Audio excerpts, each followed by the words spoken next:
Hi, I'm Yvonne Mbanefu. This is another one of our daily dose of Igbo words and phrases. Today's Igbo word is Akwa. Akwa means eggs. Learn how to say it by repeating after me. Akwa. Akwa. Akwa. Akwa. You won't know how to say it unless you try. Now, we're going to look at some examples of sentences using Akwa.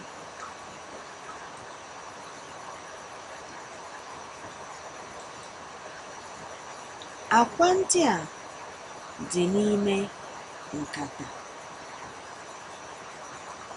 Akwa ndị a dị n'ime nkata. Akwa ndị a dị n'ime nkata.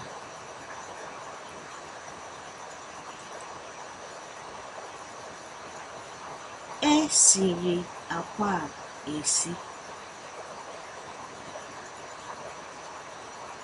E siri akwa a esi. E siri akwa a esi.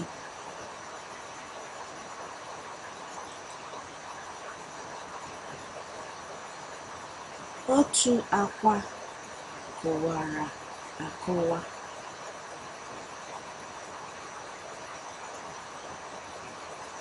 Otu akwa kụwara akụwa. Otu akwa kụwara akụwa.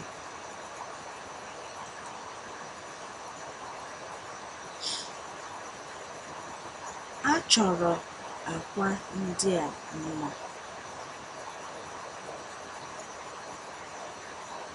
A chọrọ akwa ndị a mma.